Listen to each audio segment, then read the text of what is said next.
Nak, isurot mo man bit kanyak dati ni. Ada jiman gaminan. Ay! Papan tayo man!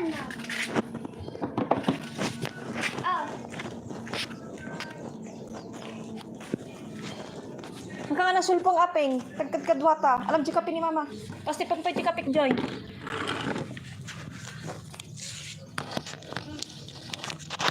Ay, di kalab na dato eh. Mana? Ada di kalab na ato. Nakakasta ni. Baka lang di mo alam.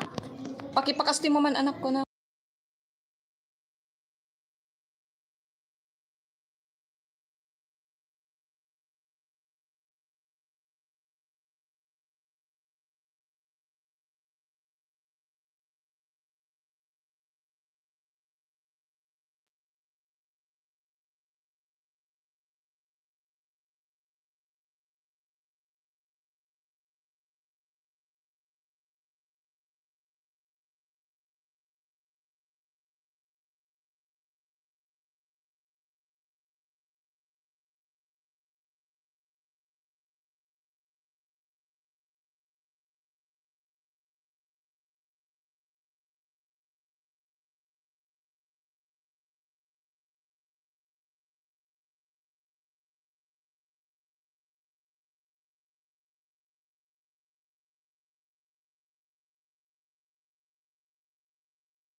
You can drop your link there.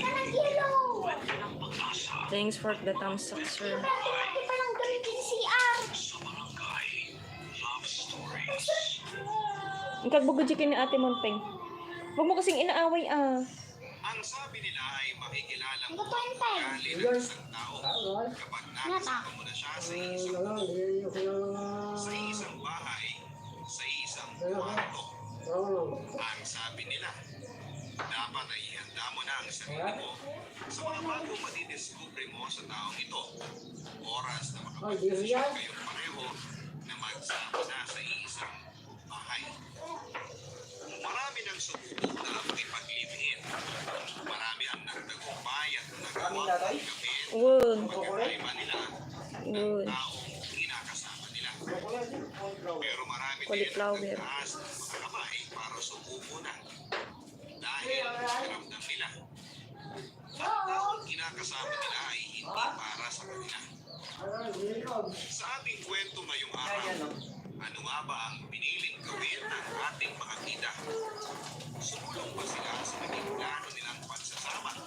Ako kung adji anak tang mabadto ka. Alam nilang hindi na ito nakakaganda sa kanila. Alamin ang kwento ng magka-live-in na sila Rosie at Allah! Sir Ramon, Sir Ramon! Sir Ramon! Aguray ka, natatarantan na sa'yo eh. Yeah, very good ah. Good job, good. ng isang maliit na lumang siya. Oo. Ako po, 10 years old ako sagad kandas pante usaram. na dito kasama sila. Ang aking ka-live-in Ano? Noon, Ang kangagigam. noon, Hi. at oo, 17 years old pa lamang ako nang nagsimula ako makipag-live-in sa aking first boyfriend. Ang gadya kini dating gan. First love at masasabing one great love na si Dan. Sa atin, hindi lang siya karna. At ngayon ay muli akong Laom. napanagin dito sa edad ng 30. Marami na ang nagbago. Pananamit, ang makeup ko, ang bango ko. Day? Lahat ay bago na. Jai. Pinabas ko ang salamin ko mula sa aking Haan? kit. Pinagmasdan ang aking Haan nga siya. Apay tatangag pukpukan na dito. kilala pa kaya ako ni Dan kapag nakita niya. Haan nga siya, day. Yan, ang kano ko na ni Iso. Nagpuanak man ako ipapaigid ko. Things in life are worth waiting for. Kailangan lang natin ng mahabang pasensya at tiwala kay Lord na balang araw ay darating din ang pinakahihintay nating panalangin. Ikaw, kapuso, gaano katagal ang paghihintay na ginawa mo bago makuha Agpunas ka sa kampeng. ang iyong pinaka-aasa? Si Wang, dagat aja ah. Ito pa man pala di electric pan Jai. Kanji ko sila. Dear Papa Dudu, Ang gadya kini dating sa gan. inyo, Papa Dudu, at magandang araw din. Naglalaro ng ko. Nakasubaybay ngayon sa inyong programa. Ako kasi Ang gadya kwartam di ni King.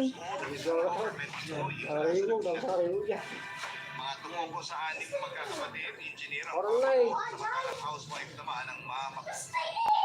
Ang tatanungin ay masasabi kong above average ang estado ng buhay ng pamilya. Dahil professional si Papa at galing naman sa may kayang pamilya si Mama ay lumaki kaming magkakapatid na merong maayos na buhay. Lahat ng mga kapatid ko maliban sa akin ay nag-private school. Ako kasi pag matutod ay pinili ko mag-aaral sa public nung high school ako dahil gusto kong makasama ang mga kapatid. Ito na siguro ang isa sa mga desisyon na never kong pagsisisihan. Dahil kung hindi dahil doon ay hindi ko makikilala ang kauna-unahang babaeng nagpatibok ng puso ko. Hello, Kuya Dor Vlog. Shout out. Yan. May jacket ka na. You can drop your link. Thank you. Mag-transfer si Erin sa Thanks for visiting my live stream. Ako noon ang pinakaunang kaklase na nakilala ni Erin dahil ako ang seatmate niya. Sa akin siya na itabi matapos gawing alphabetical order ang seating arrangement namin sa unang araw ng klase. First day pa lang noon pero marami na kaagad akong nalaman tungkol kay Erin. Ako po kasi ang nakapareha niya Welcome sa po. first activity namin noon na introducer partner. Kung saan ay pinakilala ko ni Erin sa buong klase samantalang ako naman ang nag-introduce sa kanya, Papa Dudu.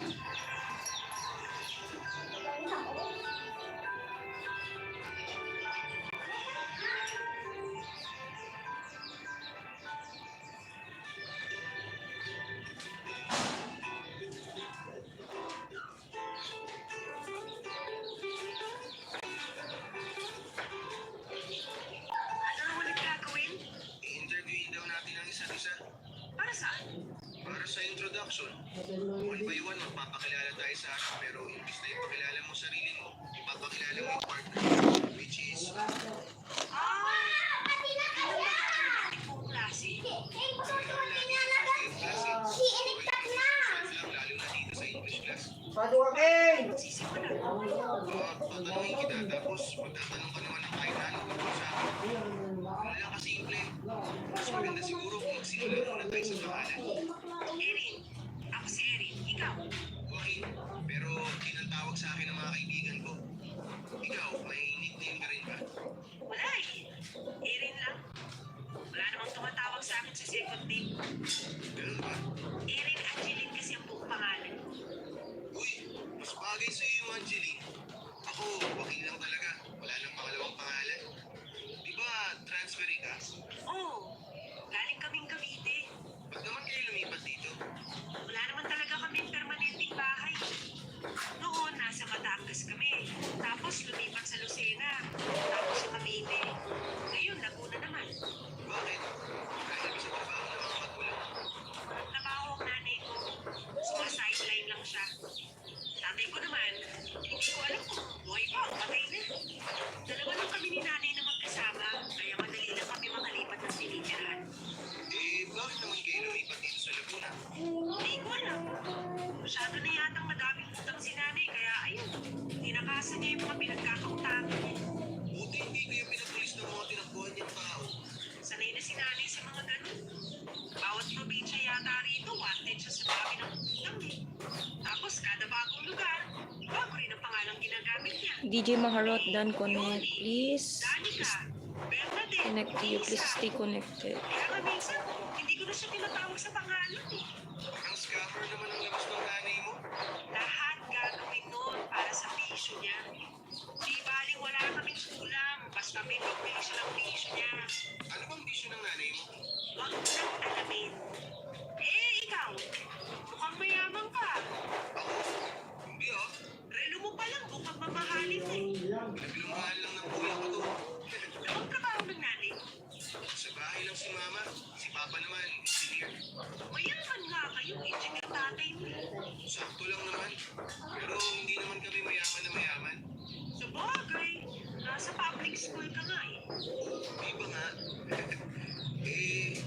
Ilan naman kayong magkakapatid? May isa akong kapatid pero ipinaampon ni nanay dahil sa hirap. Nagkaanak ulit tapos ipinenta naman. Ako kami pero ako na lang yung natitira. Ikaw ang panganay. Hindi dapat. May kuya ako pero namatay siya habang nasa tiyan ni nanay. Ang sapat naman ang buhay mo. Wala pa tayo sa parang parte ng buhay. Matatapos na siguro tong school year kapag kinuwento ko sa'yo lahat. Balik na lang tayo sa activity. Doon tayo sa mga bagay na gusto mong i-share sa buong klase. Ganito na lang. Ako na lang magsusulat ng introduction ko. Isulat mo rin yung sa'yo. Barangay Love Stories.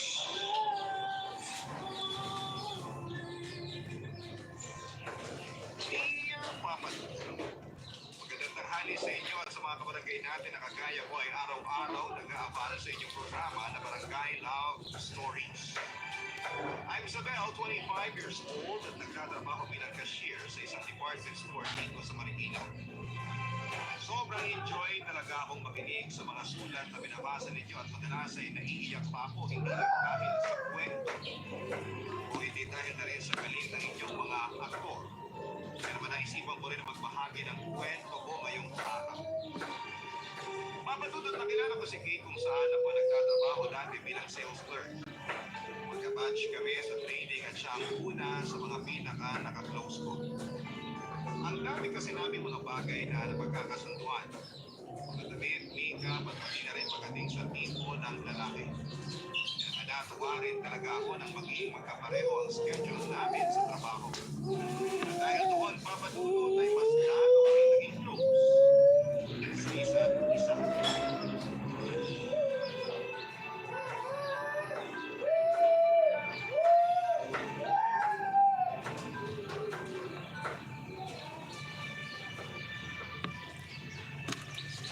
Uy, Kate! Kanina ka pa ba dito sa kantin? Hindi naman. Tingnan mo nga, oh. Nakakaisang suko pa lang ako dito sa lunch. Oo nga, no? Buti pala, inabutan kita kagad. Kasi Iba naman dito sa Facebook, madaming manyakis. Ay, sa YouTube. kumain ka ng mag-isa. Wala lang, parang boring lang kasi kapag wala kang kachikahan, di ba? Minsan, okay din yung mag-isang kumakain kasi walang istorbo. Pero hindi ko sinasabi na istorbo ka, ha? Ang ibig ko lang sabihin, enjoy din kumain kahit mag-isa ka at walang kasama kasi tahimik. At boring naman ang pagiging tahimik para sa akin. Hello, bigla yun. Pero bakit parang nalate ka mag-lunch break? Di ba yung customer kasi na inassist ko, ang daming beses nag-request na papalit ng size ng damit. Tumigil na siya eh. Kaya naman talagang cash na size sa kanya yung sa damit na gusto niyong bilhin. Uy, hindi mo pwedeng gawin yun kasi baka mariklamo ka. Kaya natin, hindi ko kasi mahirap na. Mariklamo ka pagkatapos ng supervisor. Pero yun, pinasok ko na lang ang siya ng suko at sinabi niya,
Pansit. Akala ko mapagalitan mo naman ako magkain ng isang linggo.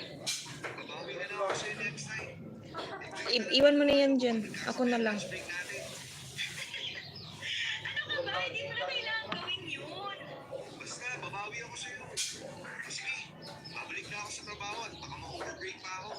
Bye sa inyo. Bye, Andrew! Grabe, ang gwapo talaga ni Andrew, no? Sobra. Ang lakas ng artista ng mukha. Swerte na magiging girlfriend niya. Ang dami Oo. nagkakakrush sa kanya. Basta sabihin, kung sa atin ang ligawan niya, walang samaan na ito, ha? Oo naman, no? Walang lalaki ang makakasira ng friendship natin. Papadudod si Kate na nga ang naging best friend ko sa trabaho. Sa halos isang taon ng pagkakaibigan namin ay wala kami halos pinag-aawayan. Kilala na nga ako ng pamilya niya at kilala na rin siya ng pamilya ko bilang best friend ko. Marami rin naiingit sa amin sa trabaho kasi ang tibay raw ng friendship namin. Lalo na nang sabay pa kaming maregula. Kaya nga natutuwa ako kasi si Kate talaga ang kauna-unahang naging kaibigan ko sa first job ko. Dahil parehong malayo ang inuwihan naming bahay ay nag-decide kami na magsama na rin na umupa sa apartment para sa aming dalawa. Papadudod regular na kami noon sa trabaho nang makilala namin si Andrew. Ako lamang siya sa department namin bilang checker at talaga namang karamihan sa aming mga babae ay kinikilig sa kanya. Artistahin kasi ang datingan ni Andrew, matangkad, makulit, masulado, tapos ang ganda naman ng mga ngiti niya. Kaya nga pareho rin kami kinikilig sa kanya ng best friend at katrabaho kong si Kate. Lalo na kapag pinapati kami ni Andrew. Pero hanggang crush lang naman yun at kagaya ng sinabi ko ay alam ko na walang lalaki ang makakasira ng friendship naming dalawa, papadudod.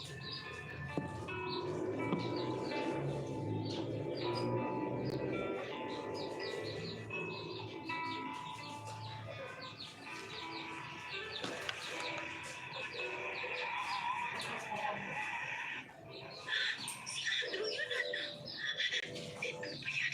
Malapit na siya rin sa akin. Ako naman ang huli pa naman ang Facebook ko. Bahala na nga. Huwag kang masyadong diligin sa bed, ha? Huwag kang masyadong magpakalata. Oh, Andrew! Pauwi ka na ba? Oo, kaya lang hinihintay ko pa si Kate eh. May binalikan lang daw siya sa locker niya. Sakto pala eh. Anong ibig mong sabihin sakto pala? Sakto kasi. Wala kang kasama ngayon. Pwede kitang masolo at makausap ng mga sinasinan. Ha? Bakit naman gusto mo kong masolo? Oo. May gusto sana ako sabihin sa'yo. Kaya lang, nahihiya ako eh. Huwag ka nang mahiya. Ano ba yun? Sabi, kasi, ano, Ano nga yun? may gusto kasi ako kay Kate. Ha? Anong sabi mo? Ang sabi ko, may gusto ako kay Kate. Sa kaibigan mo. Okay. So bakit sa akin mo naman sinasabi yan? Ako ba si Kate? Ito talagang sasabihin. Alam, biro oh. Oh, joke lang talaga yun. Pero bakit mo nga sa akin sinasabi?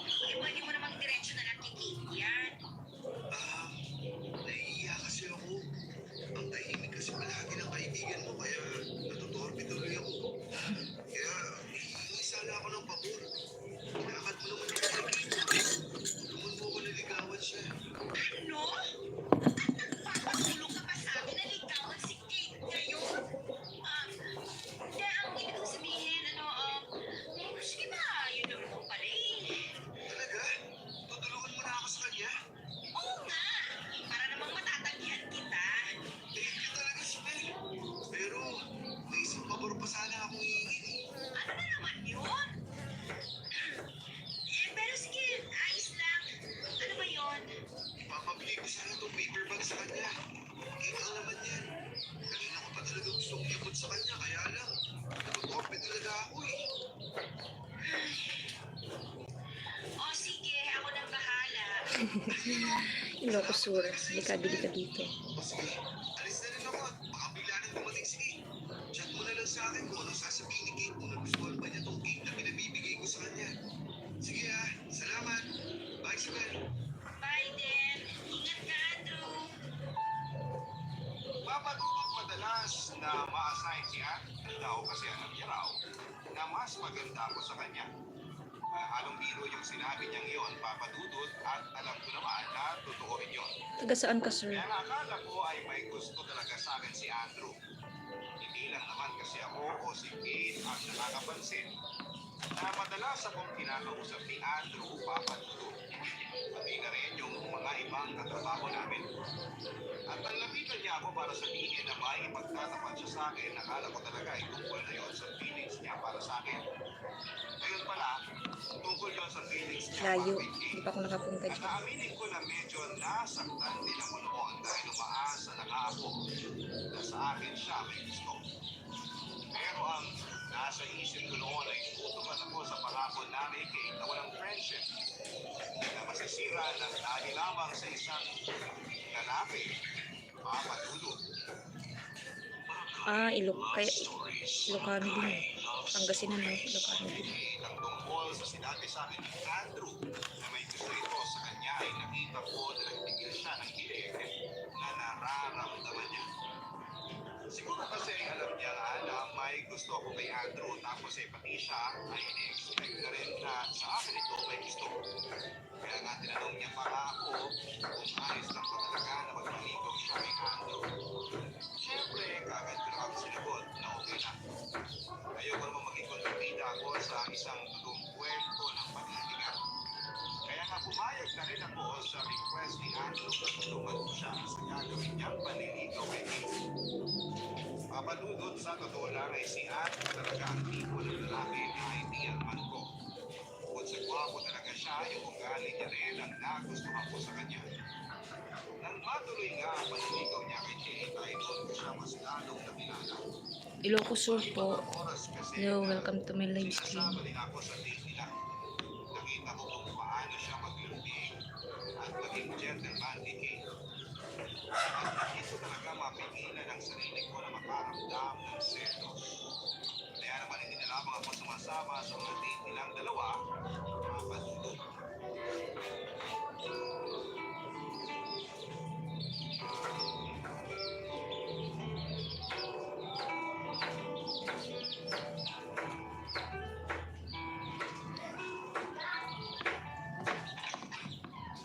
Hi, Isabel.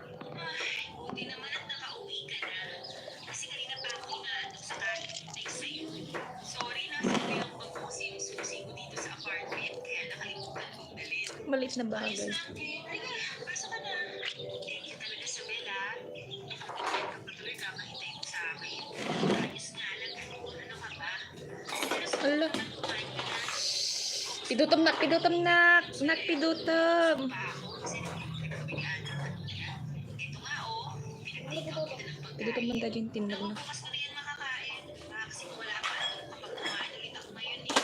Okay lang, lalagay ko na lang ito sa kaya. Salamat kasi naalala mo pa akong bigyan ng pasalubong. Siyempre naman, ikaw kasi sumama sa laban namin kanina eh. Ang dami mo kasi takpak na labahin, kaya nagpas mo na ako. Kumusta naman ang date niyo ni Andrew? Ayun, okay naman. Masaya at nag-enjoy ako. Saan naman kayo pumunta kanina? Nandun kami nagsine. May anak na din po ako. Tapos kumain kami dun sa masarap na ihawan. Dalawa ang anak ko. Sa Talimas kanina. Paborito mo naman kasi talaga ang mga pagkain na yun. Sobra. Pero alam mo kung anong nakapagpasaya lalo sa akin kanina? Yung presence mismo ni Andrew. Kasi nagsaya niya talagang kasama. Kinabag na nga ako kakatawa dahil sa mga joke niya. Ang kukulong pero hindi ko pa rin mapigilang matawa. Dinadaan kasi ni Andrew sa mga nakakatawa niyang facial expression. Oo, naku, doon niya talaga dinaan.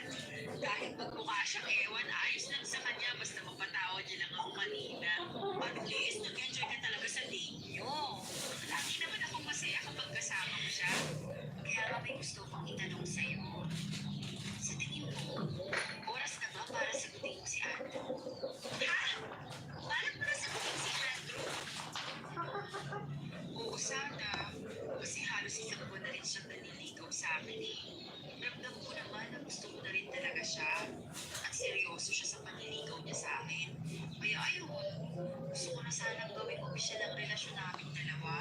Pero hindi ba, masyado pang maaga? Baka na siguro mabilis yung isang pananaligaw niya.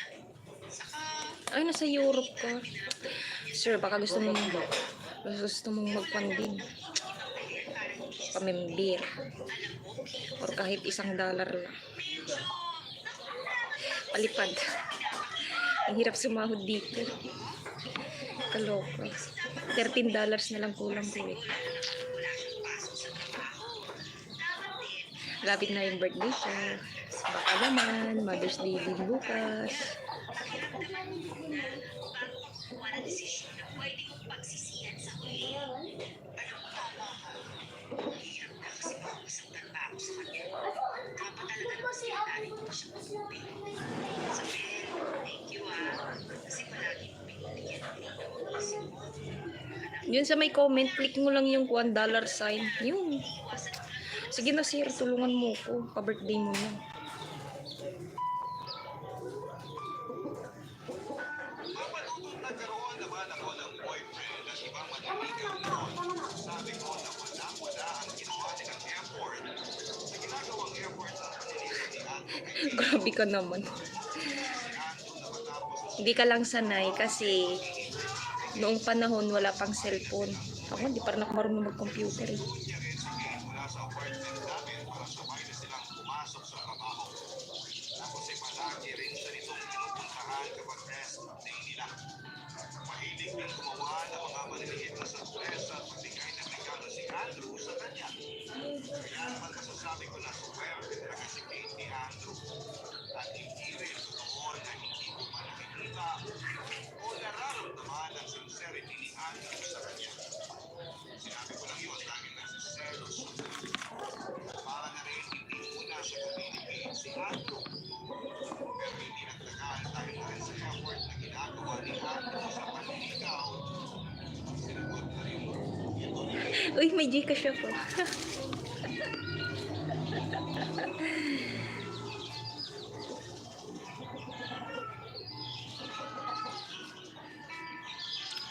Acceptable pa rin kahit Gcash. Isisend ko na ba? Ay, i-type ko na ba? hapon na, hindi na lang konti lang ang pinamili ko sa grocery. Kaya hindi ako nahirapang buksan ang pinto ng apartment. Hi, Isabel! Oh, Andrew, nandito ka pala. Oo, ipapairam kasi sa akin ni Kate yung isang cellphone niya para magamit ang kapatid ko. Tulungan na kita dyan sa mga bitbit ko. Dahil Salamat. Pakilagay mo lang dyan sa may ibabaw ng lamesa. okay, dito ko na lang ilalagay Babe, ito na yung cellphone. Sorry, medyo natagalan ako kasi hinanap ko pa yung charger. Okay lang. Thank you sa pagpapairam mo nitong cellphone para sa kapatid ko, babe, ha? Wala yun kasi hindi ko talagang ginagamit yan. Hindi ako nagbibiro. Seryoso yun. Dadalhin ko muna to sa bahay para mabigay sa kapatid ko. Tapos, college na ako sa puro ng tatay ng nanay kong kaklase. Okay, mag-ingat ka. Tawagan mo na lang ako mamaya. Oo, babe. Huwag kita mamaya. Alis na ako, ha? Bye, Isabel. Bye, din. Ilabas mo na nga itong mga pinamili ko sa plastic para maayos ko na. Tulungan na kita sa bed. Okay, sige. Oo nga pala. Di ba dapat bibili kayo ngayon ni Annie? Oo, sana. Kaya lang, Tanghali, sir. Hindi siya maaga. Tanghali. 18 po. okay.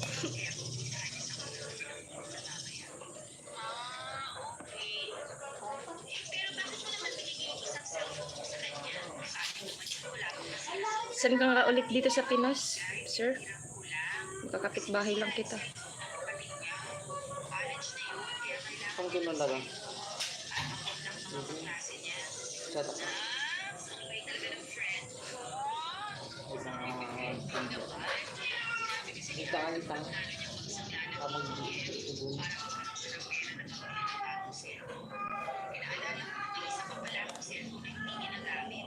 Kaya naisip ko na ipahiram sa kanya. Kaysa naman masira pa dun sa pinagtagal ko. Pero sigurado pa nga na ipapahiram niya talaga yun sa kapatid niya. Hindi gagamitin sa kalokohan. Ibig ko sabihin, wala lang. Hindi ko alam kasi gumagawa siya ng dahilan para makakuha ng kalokohan.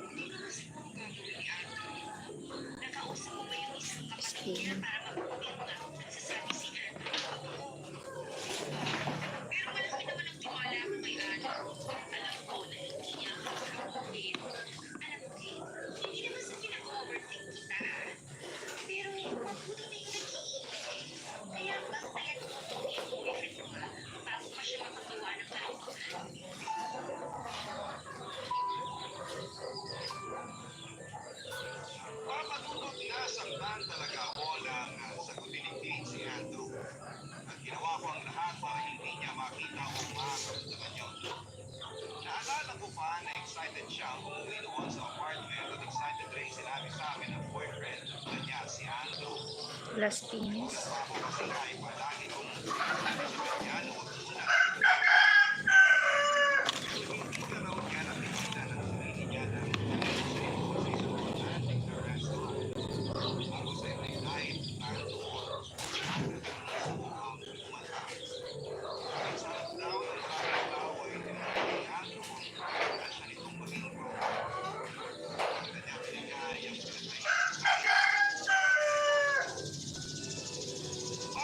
parang gusto kong maiyak sa inyo. Pero, ayun. Pero talaga yun. Ginawa ko ang lahat para hindi na niya mahalatang negatibong epekto ng sinasabi niya sa akin.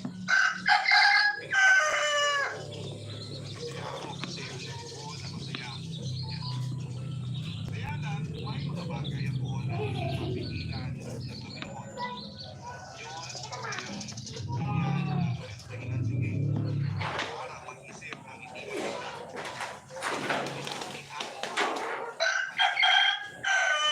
Love stories. Love stories. Ni ading mo ni. Palagi sila magkasama ni Andrew.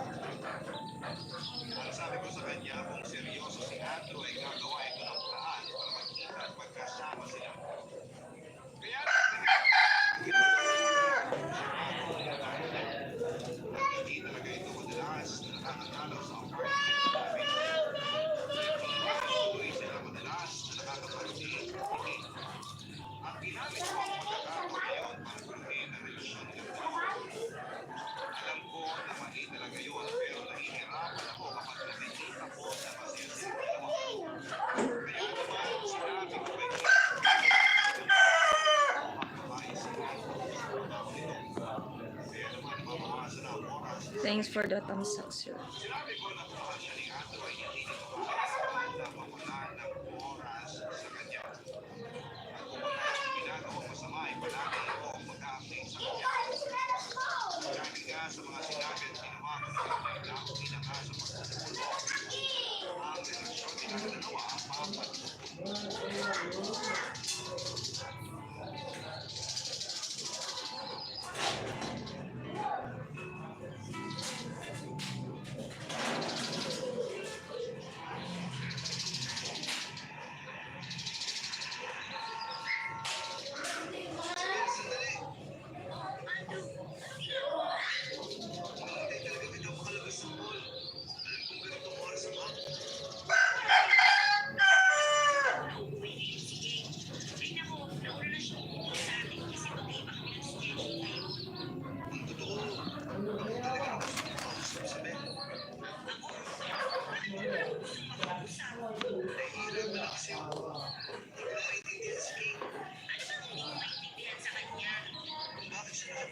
Sinabi na niya sa'yo ang dahilan. Alam mo na palagi ka na lang walang oras. Ba't di ako makakonect sa shop live mo? Watch mo lang. At kasama ba sa pag-adjust mo na ginagawa yung pangbababae mo?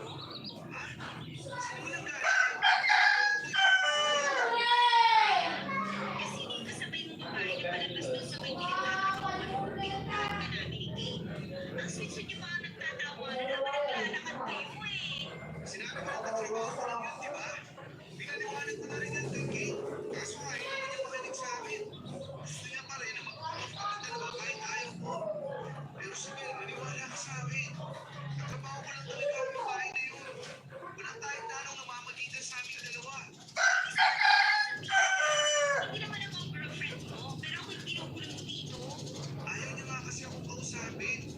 Hindi niya sinasagot ang mga Mama, lagay ng tsukulang eh! Babaam bitan. Sulpong taang mo. kaya hindi ko talaga siya makakusap. Sabel, please. Huwag mo magkaayos kaming dalawa. Nahihirapan na kasi talaga ako eh. Ayoko mo kaya sa akin sa Kate. Alam mo naman, talaga ang kaibigan mo eh. Kaya hindi ko hayaan na basta na lang magtapos ang relasyon namin. Parang kasi siya pa. Ano sabi mo? Wala! Ang sabi ko, Ano sabi mo isa? kita, pero hindi ako sigurado kung may magagawa pa akong paraan para magkaayos kayong dalawa. Bakit naman? Sigurado naman ako na makukumbinsin mo siya na kausapin ulit ako. Oo nga, pero hindi nga ako sigurado kung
bagay para sa kanya. Alam ko sigurado ako na hindi hawak ko sa mga kwento, pero ang isang warning na kagaya pa rin niyang piniligawan ni Andrew. Kaya naman hindi ko na talaga napigilan ang sarili ko na maging kontrabida sa relasyon nila. At aaminin ko na natuwa talaga ako na malaman ko nag-cool off sila ang dalawang. At ang labing ng gapon ni Andrew ay hindi ko na rin napigilan ang sarili ko na naman ang kwento ng pag-ibig. Ayoko talagang maging masaya sila kaya damay-damay na sa sakit na nararamdaman ko. Saan mo puro parang?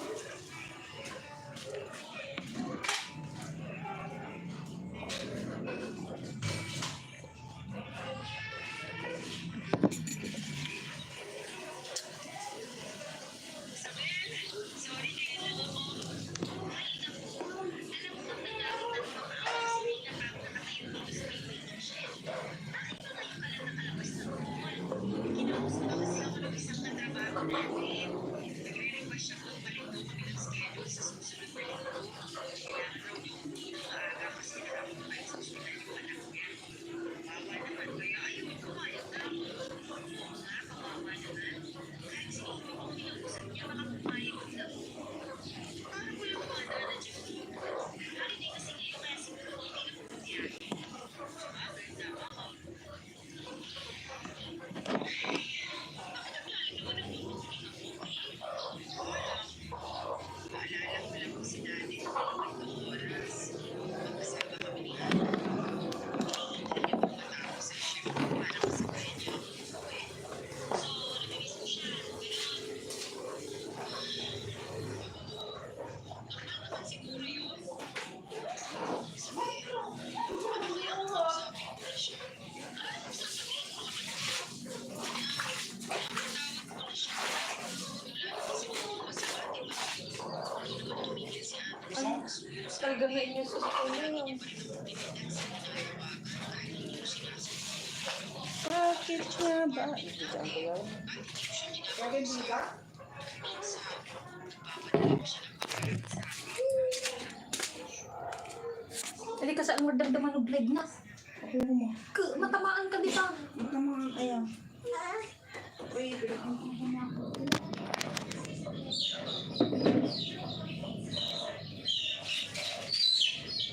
Gilda?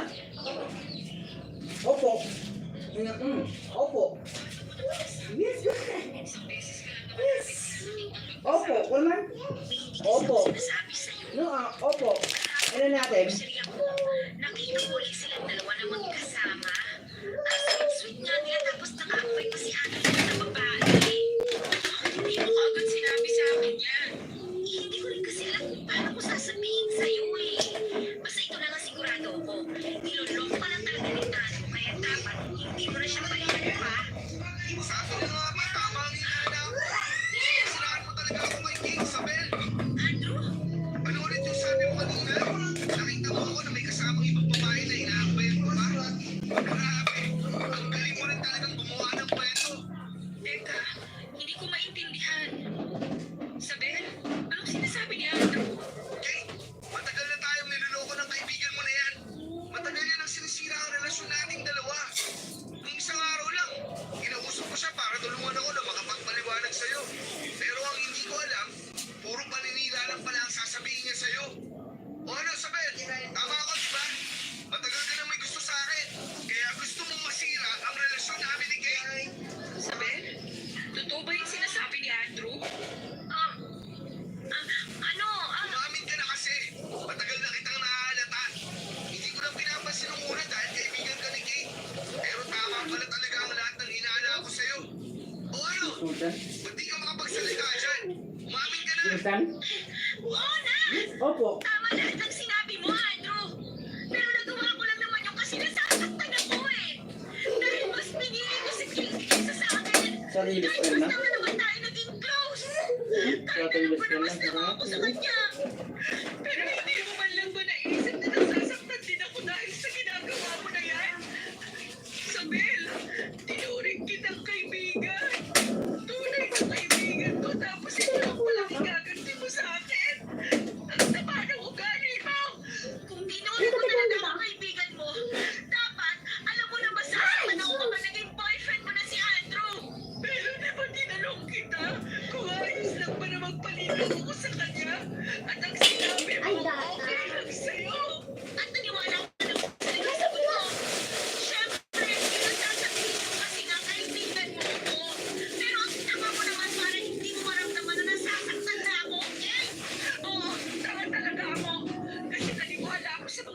sinabi mo sa akin kasi nagtiwala ako sa'yo.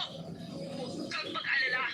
Dahil mula ngayon, hindi na ako magpapakatanga bilang isang kaibigan mo. Mapasukot sa totoo lang ay sobra kong napahiya ang araw na yon sa harap ng kaibigan ko at sa lalaking gusto ko.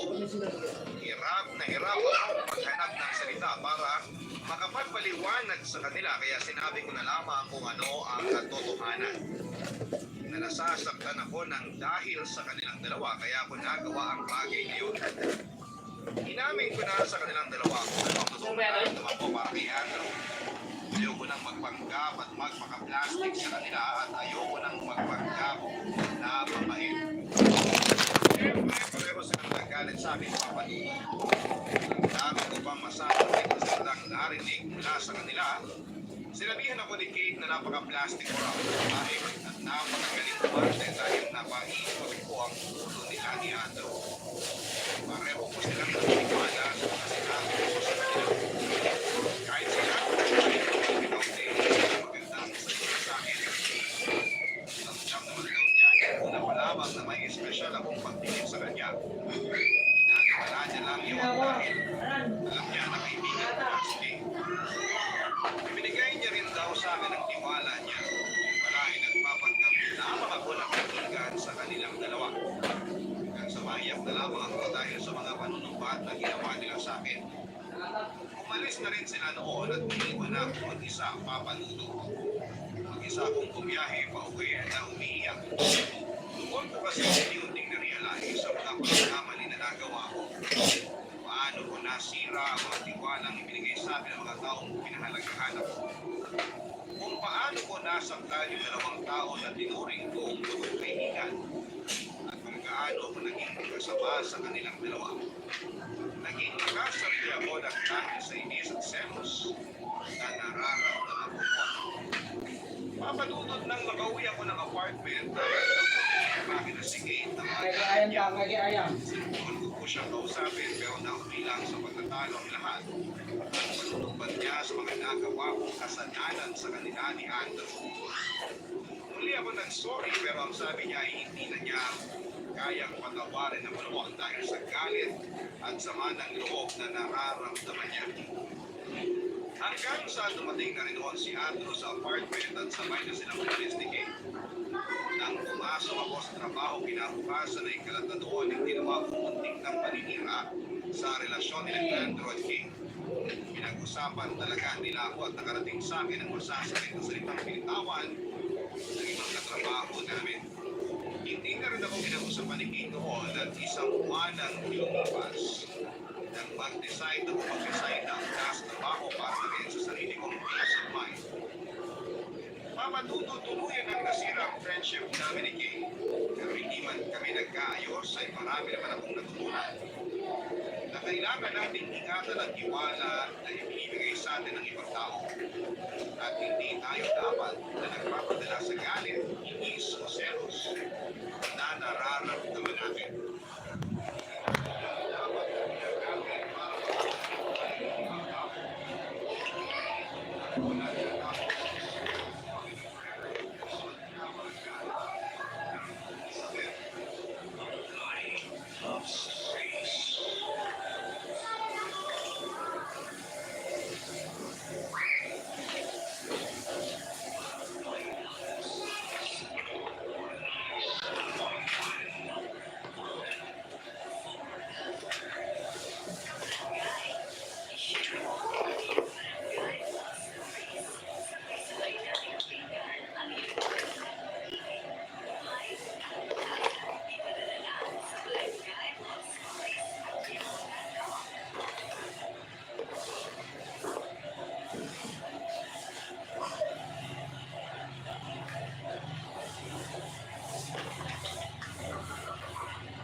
Pero bago ko ituloy ang kwento ko ay gusto ko lang buhatin ng isang pagpapakali sa inyong lahat. Magandang aming deserve ang inyong barangay stories. Lagi ko nito mahalaga ang stories sa inyong barangay at sa araw ay nagsasalit ako ang padala ng email sa inyong story. Tawagin na lamang po ang pangalang Glenn. Nagtatrabaho sa Pasig bilang finance staff at nasa 32 years na ito. Naka-birthday ko lamang itong January 1 kasabay ng bagong taon. Sa kasalukuyan ay nasa journey ako ng Lili at Ritos. May factor kasi ang mga pinagdadaanan ko sa nakaraan. Kaya nabubutin ko po ang mahalo ng nagpas na sa isang larang kilo sa edad ko lamang na 30 years old.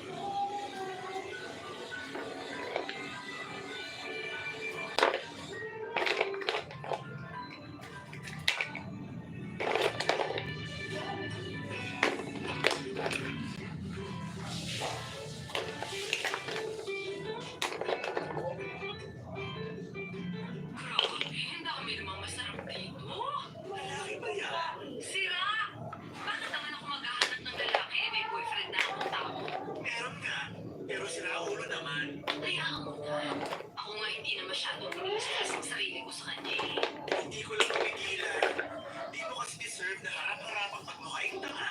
Lalo kung pinaghintay ka niya dun sa date niyo.